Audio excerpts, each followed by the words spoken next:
Praise the lord.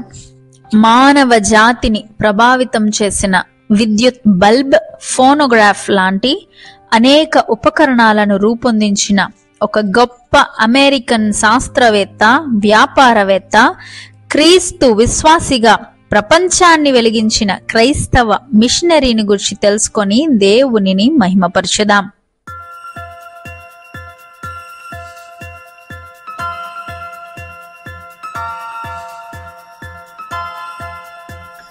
Electric bulb ని కనిపెట్టింది ఎవరు అంటే థామస్ ఆల్వా ఎడిసన్ అని చాలా మందికి తెలుసు.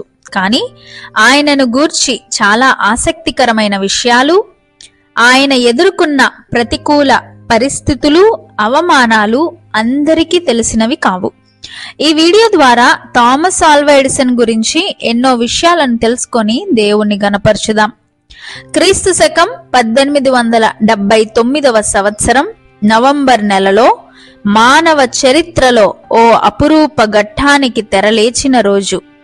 అమెరికాలో న్యూజెర్సీ నగరంలో Thomas Alva Edison electric bulb ను రూపొందించిన రోజు. ఇది పగలా రాత్రా అని ఆశ్చర్యాన్ని గొలిపే రీతిలో లైట్ వెలుగుచున్న వెలుగుమయ ప్రపంచానికి పునాది పడిన రోజు. ఓ పేపర్ బాయ్ గా జీవితాన్ని ప్రారంభించి నువ్వు ఎందుకు పనికిరావు అని అనేక మందితో చేదరింపబడిన వ్యక్తి యావత్ ప్రపంచ పోకడనే మార్చిన రోజు. అనంత జ్ఞాన సంపన్నుడైన యేసుక్రీస్తు బిడ్డగా అనేకులకు దీవెనకరంగా మారి దేవుణ్ణి మహిమపరిచిన రోజు. యేసుక్రీస్తు నన్ను వెలిగించాడు, నేను ప్రపంచాన్ని వెలిగించాను అని సగౌరవంగా చాటి చెప్పిన రోజు. శాస్త్రవేత్తలలో అత్యున్నతమైన స్థానంలో నిలిచిన థామస్ ఆల్వా ఎడిసన్ అతి సామాన్యమైన కుటుంబంలో జన్మించాడు. ఆయన అమెరికా దేశానికి చెందినవాడు. ఎడిసన్ తండ్రి పేరు శామ్యుయల్ ఎడిసన్. కెనడా దేశంలో ఉన్న రోజుల్లో ఆయనకు ఒక పాఠశాల అధ్యాపకురాలితో పరిచయం ఏర్పడింది. ఆమె పేరు నాన్సీ ఎలియట్. ఆమె స్కాట్లాండ్ దేశస్థురాలు. వీరిద్దరికీ ఏర్పడిన పరిచయం క్రమక్రమంగా వివాహానికి దారితీసింది. అయితే ఆ తరువాత పరిస్థితులు ప్రతికూలించాయి.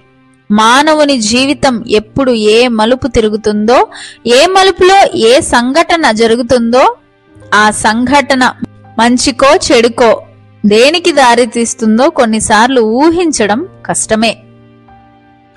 వివాహమైన కొద్ది కాలంలోనే ఆ దంపతులు కెనడా వదిలిపెట్టి అమెరికా దేశానికి ప్రయాణం చేయవలసి వచ్చింది. ప్రయాణంలో ఎన్నో ఇబ్బందులకు గురి కావాల్సి వచ్చింది. విపరీతమైన చలి ఎముకలను కొరికేస్తుంటే అడవుల గుండా ప్రయాణం. వారికి సరి అయిన మార్గం లేదు, దట్టమైన అరణ్యాలు, దానికి తోడు అనేక రకాలైన భయంకర క్రూర జంతువులు. దారిలో నదులు దాటుకుంటూ ఎన్నో ప్రయాసలు పడి ఓహియో అనే రాష్ట్రానికి చేరారు. అక్కడ వారి జీవితాన్ని ప్రారంభించిన తరువాత వారు ఉంటున్న నివాసంలో 1847వ సంవత్సరం ఫిబ్రవరి నెలలో థామస్ ఆల్వా ఎడిసన్ జన్మించారు. పుట్టిన బిడ్డను చాలా అల్లారు ముద్దుగా చూసుకున్నారు. థామస్ ఆల్వా ఎడిసన్ చిన్ననాటి నుండే పరిశీలనాత్మకమైన దృక్పథాన్ని కలిగి ఉండేవాడు. అందరి బాలుల్లా కాకుండా అతని మనస్తత్వం పూర్తిగా భిన్నంగా ఉండేది. ప్రతి విషయాన్ని ఎంతో నిశ్చితంగా పరిశీలన చేస్తుండేవాడు. ఎడిసన్ కోళ్లను చాలా జాగ్రత్తగా పరిశీలిస్తుండేవాడు. కోడిగుడ్లు పెట్టిన తర్వాత వాటిని పొదగడం కోసం తన పొట్ట క్రింద పెట్టుకొని వెచ్చని తన రెక్కల కింద కప్పి ఉంచుతుంది కదా. ఆ దృశ్యాన్ని చూసిన ఎడిసన్ మనుష్యులు కూడా కోడి పెట్టలా ఎందుకు పొదగకూడదు అనే ఆలోచన చేసి ఒక రోజున గుడ్లు క్రమంగా పెట్టి ఆ గుడ్లు మీద పడుకున్నాడు. అవి అన్నీ చితికిపోయాయి. తండ్రి కుమారుణ్ణి చూసి మందలించాడు. మరోసారి మండుచున్న వాటిని దగ్గరగా చూడాలనిపించి ఓ పశువుల పాకకు నిప్పు పెట్టాడు. మంటలు ఉవ్వెత్తున వ్యాపించి మరోసారి తండ్రి ఆగ్రహానికి గురయ్యాడు. పక్షిలా మనమెందుకు ఆకాశంలో ఎగరలేమో అనుకొని ఎగరడానికి ప్రయత్నాలు ప్రారంభించాడు. కడుపు నొప్పికి ఉపయోగించే సోడాను సంపాదించి దానిని నీళ్ళలో కలిపి దానిని తాగితే ఆవిరి వస్తుంది గనుక ఆ ఆవిరి శరీరాన్ని తేలిక చేస్తుంది గనుక అప్పుడు ఆకాశంలోకి ఎగరొచ్చు అని వ్యర్థ ప్రయత్నాలు చేశాడు. ఇలా చిన్ననాటి నుండే శాస్త్రీయ దృక్పథాన్ని నేర్చుకొని ప్రపంచానికి ఏదో మేలు చేయాలనే తపన కలిగి ఉండేవాడు. స్కూల్కి వెళ్లడం ప్రారంభించిన దగ్గర నుంచి కొన్ని ప్రతికూల పరిస్థితులు ఎదుర్కొన్నాడు. ఒకరోజు పాఠశాలలో అధ్యాపకురాలు ఎడిసన్ ను మట్టి బుర్రగా అభివర్ణించి దూషించింది. ఎడిసన్ రోషం వచ్చి పాఠశాల నుండి ఇంటికి వచ్చేశాడు. ఇంటి దగ్గర తల్లికి జరిగిందంతా చెప్పగానే ఆ తల్లి కుమారుని వెంటనే తీసుకొని పాఠశాలకు వెళ్లి అధ్యాపకురాలిని కలుసుకొని పాఠాలు చేతకాని వారు పిల్లలను దండించకూడదు అని హితవు చెప్పింది. తల్లి తన బాధ్యతను తీసుకొని తన కొడుకును చదివించింది. ఈ ప్రపంచంలో కొంతమంది యొక్క జీవిత చరిత్రలను, వారు జరిపిన పరిశోధనలు, వాటి ప్రాముఖ్యతలను ఎడిసన్ ఎంతో శ్రద్ధగా చదవడం ప్రారంభించారు.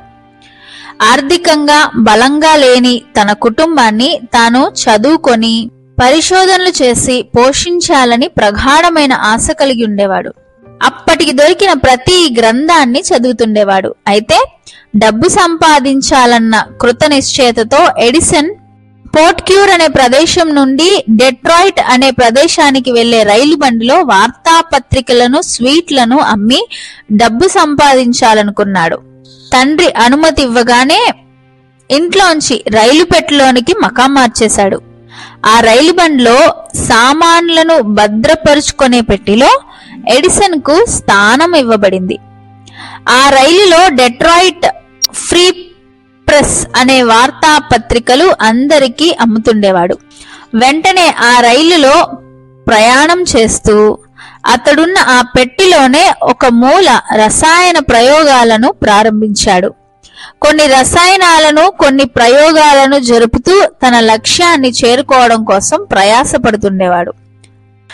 ఏదో పేపర్ని అమ్మడం ఎందుకు, తానే ఒక వార్తాపత్రికను ముద్రించి అమ్మాలనుకున్నాడు.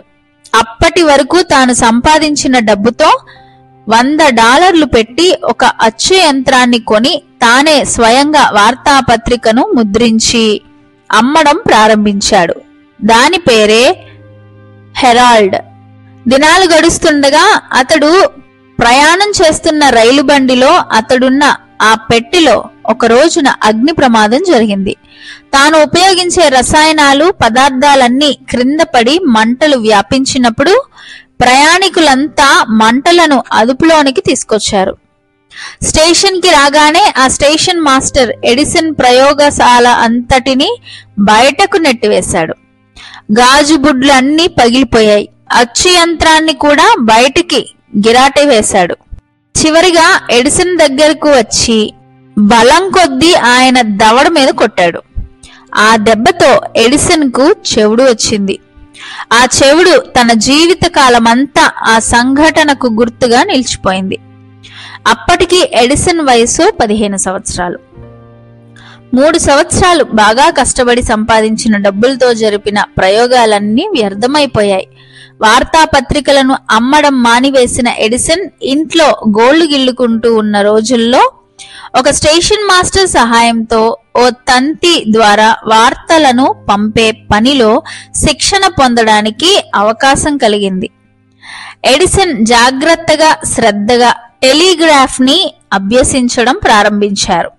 విద్యారంగంలో విశేషమైన డిగ్రీలు లేకపోయినా బుద్ధిబలంతో ప్రతి చిన్న విషయాన్ని బాల్యం నుండి గమనిస్తూ రావడం, తంతి ద్వారా వార్తలను పంపే విధానాన్ని తెలుసుకోవడానికి పెద్ద కష్టం అనిపించలేదు. ఈ వార్తలు పంపే కార్యక్రమం సంకేతాల ద్వారా జరుగుతుంది.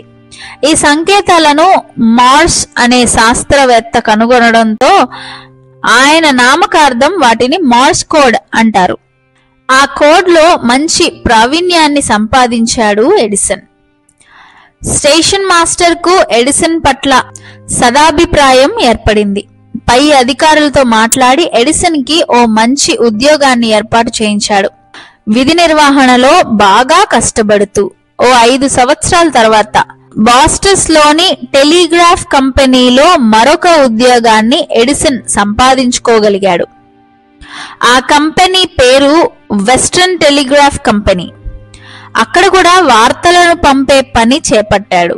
అతడు తను కనుపరిచిన ప్రతిభకు అందరి మన్ననలను పొందేవాడు.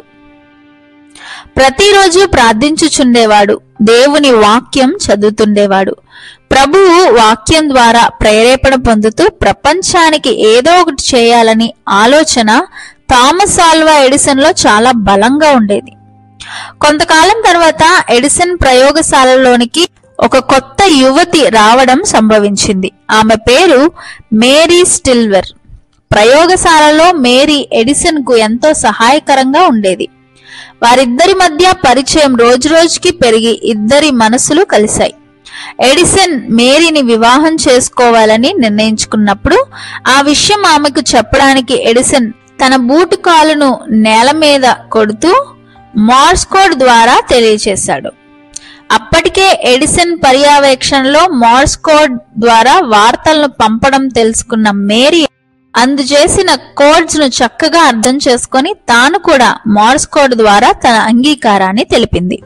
1870వ సంవత్సరం క్రిస్మస్ రోజున మేరీ ఎడిసన్ వివాహం ఎంతో వేడుకగా జరిగింది. అయితే ఎప్పుడు ప్రయోగశాలలో బిజీగా ఉండే ఎడిసన్ తన కోసం ఎదురు చూసే భార్య ఒక వ్యక్తి ఉన్నట్టు పెద్దగా గుర్తుపెట్టుకునేవాడు కాదు.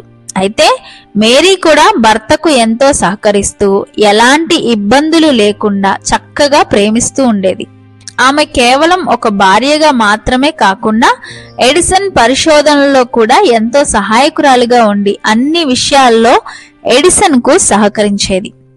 ఎడిసన్ జరిపిన ప్రయోగాలు, పరిశోధనలు అన్ని కూడా మానవ లోకానికి, మనుష్యులకు ఎంతో మేలును చేకూర్చాయి. తన జీవితాన్ని మానవ శ్రేయస్సు కోసం దారపోసిన త్యాగధనుడాయన. 1876వ సంవత్సరంలో ఓ విశాలమైన ప్రయోగశాలను నిర్మించుకున్నాడు ఎడిసన్. అప్పటికే గ్రహం బెల్ అనే శాస్త్రవేత్త దూరంగా ఉన్న వ్యక్తులతో మాట్లాడడానికి అనువైన టెలిఫోన్ ను కనిపెట్టాడు. ఎడిసన్ దానిని పరిశీలించి దానిని ఇంకా అభివృద్ధి పరచడానికి ప్రయాసపడ్డాడు. శబ్ద తరంగాలను విద్యుత్ తరంగాలుగా మార్చే మైక్రోఫోన్ అనే సాధనాన్ని తయారు చేశాడు. 1878వ సంవత్సరంలో ఎడిసన్ జీవితంలో మరొక నూతన ఆలోచన వచ్చింది.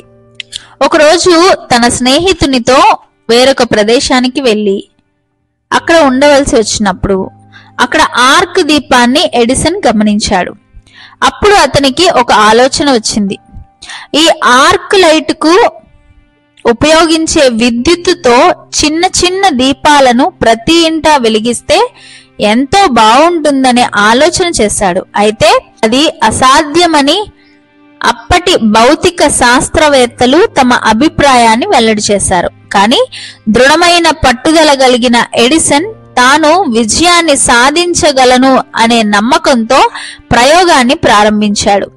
తనకు సహాయంగా మరొక 50 మందిని ప్రయోగశాలలో సహకారులుగా తీసుకున్నాడు. ఎన్నో ప్రయత్నాలు చేసి తనకు కావలసిన పదార్థం కోసం ఎన్నో ప్రయత్నాలు చేశాడు. ప్రతిసారి విద్యుత్ను పంపించిన వెంటనే ఫిలమెంట్ కాలిపోతూ ఉంది. అదేవిధంగా సుమారు 600 ప్రయోగాలను వివిధ ఖనిజ లోహాలతో చేశాడు.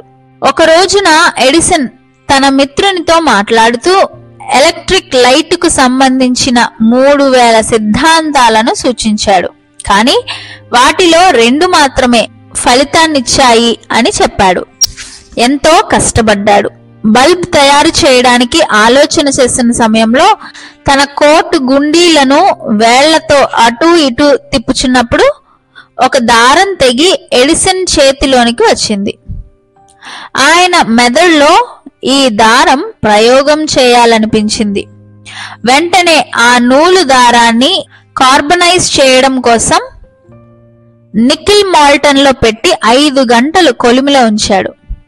ఆ మాల్టన్ ను చల్లార్చి నూలు దారాన్ని తీసి బల్బులో పెట్టి సీల్ చేయాలి.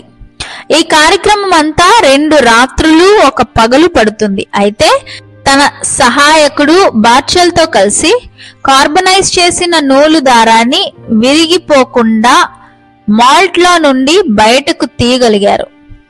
దాన్ని బల్బ్ లో పెట్టి సీల్ చేయడానికి గాజు ఊదేవాని దగ్గరకు అతి భద్రంగా తీసుకెళ్లాడు.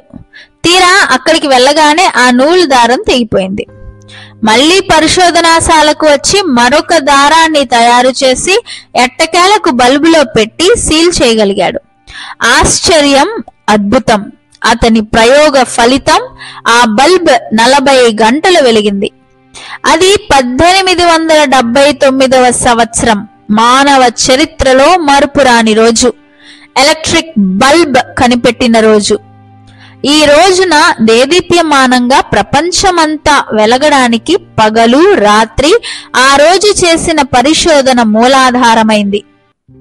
ఆ తరువాత ఎడిసన్ కెనిటోస్కోప్ కనిపెట్టారు. దీంతో మనం చూసే దృశ్యాలను సజీవంగా తెరపై ఎక్కించవచ్చు. ఆ తరువాత ఫోనోగ్రామ్ ద్వారా ధ్వనిని కూడా సమకూర్చి అనేక మందిని ఆశ్చర్యపరిచాడు.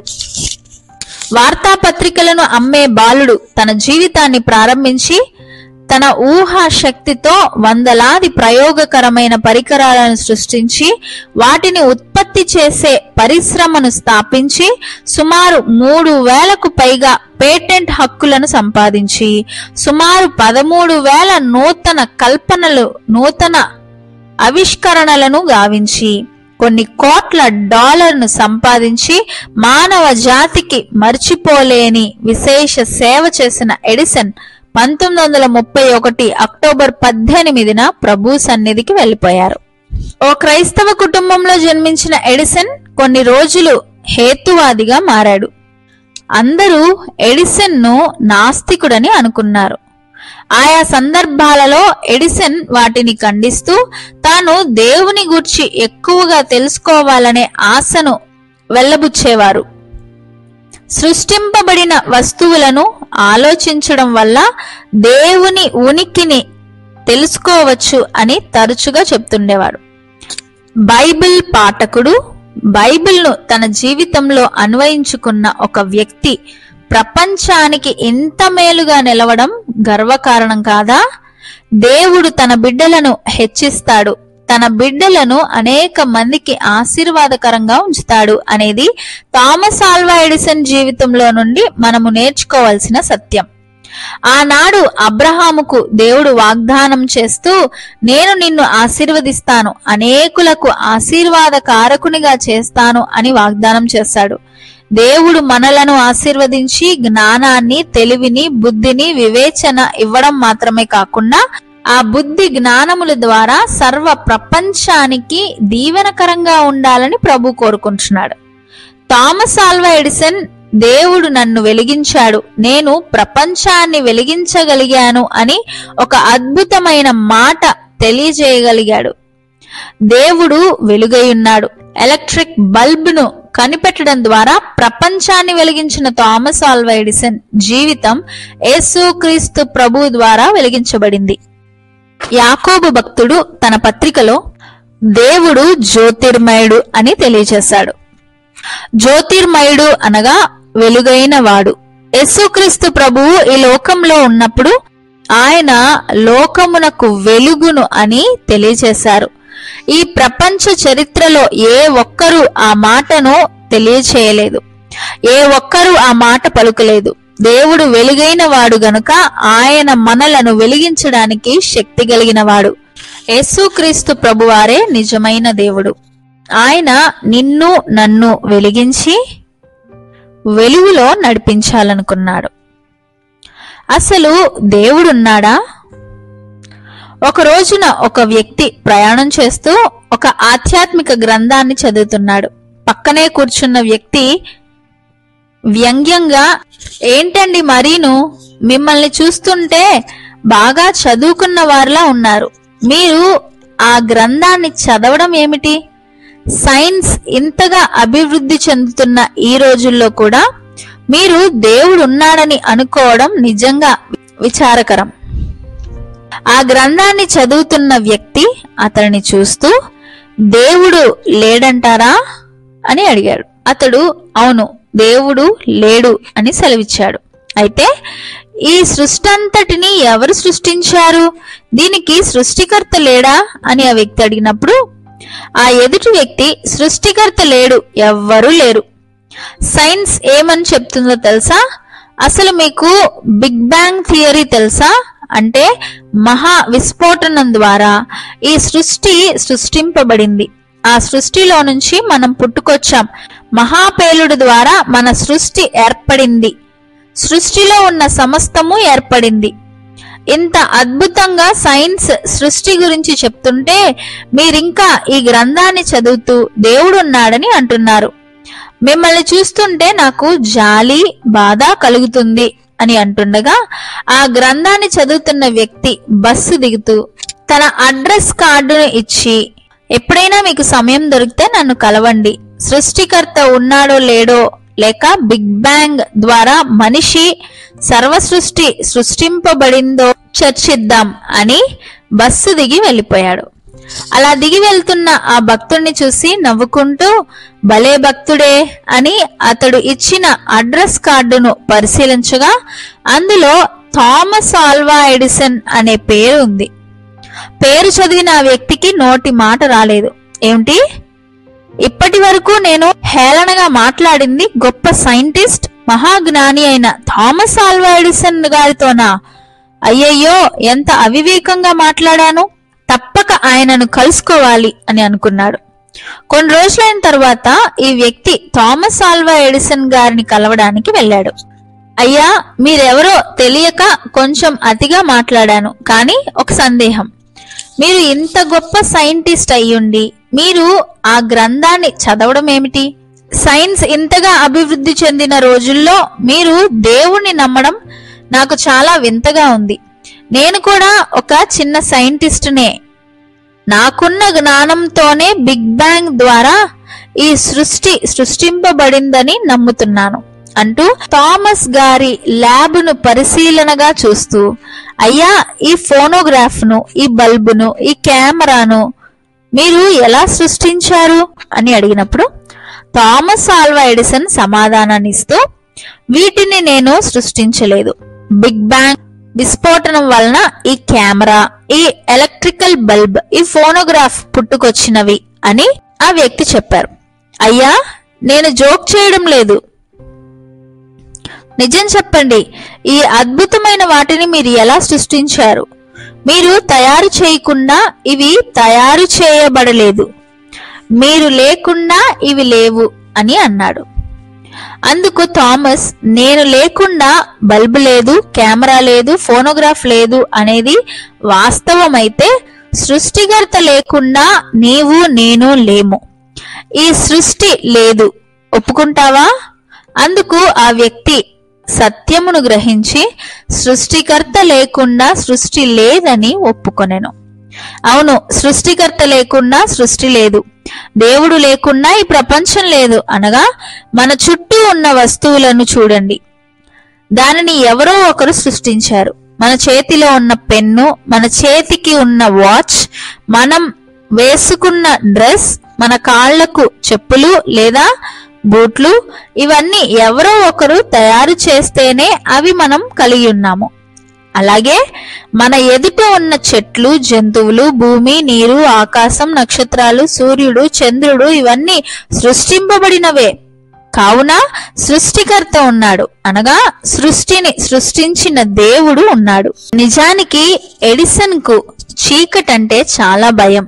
అయితే ఆయన తల్లి బైబిల్ తీసుకొని కీర్తనల గ్రంథం 27వ అధ్యాయం 1లో యెహోవా నాకు వెలుగును రక్షణను అయ్యున్నాడు అనే వాక్యాన్ని చూపించినప్పుడు ఆ వాక్యము ఆయనను ఎంతో ఉత్సాహపరిచింది, ఎంతో ధైర్యమును నూరిపోసింది. ఆ తరువాత ఆ వాక్యం ద్వారానే ప్రపంచానికి వెలుగునిచ్చే వ్యక్తిగా ఎడిసన్ ను మార్చింది. ఆయన నిత్యము ప్రార్థిస్తూ దేవుని లేఖనాలను ధ్యానిస్తూ నిర్విరామంగా పనిచేస్తూ అనేక మందిని వెలిగించి చరిత్రలో చెరగని ముద్ర వేసి చిరస్థాయిగా నిలిచారు. ఇంత గొప్ప సైంటిస్ట్ అయినా సరే ఇసుమంతైన గర్వం లేకుండా ఎంతో తగ్గింపు జీవితం కలిగి జీవించిన మహనీయుడు నిజ క్రైస్తవుడు థామస్ ఆల్వా ఎడిసన్. సమయం దొరికినప్పుడల్లా తన చుట్టుపక్కలున్న వారికి సువార్తను చెప్తూ, క్రీస్తు వార్తను ప్రకటిస్తూ ఎంతో మందిని ప్రభావితుని చేశారు. ఇటువంటి వారిని మనం స్ఫూర్తిగా తీసుకొని వాక్యమును చదువుతూ ప్రార్థిస్తూ దేవుని కొరకు, క్రైస్తవం కొరకు, ఆత్మల రక్షణ కొరకు నమ్మకమైన సాక్షులుగా జీవిద్దాం.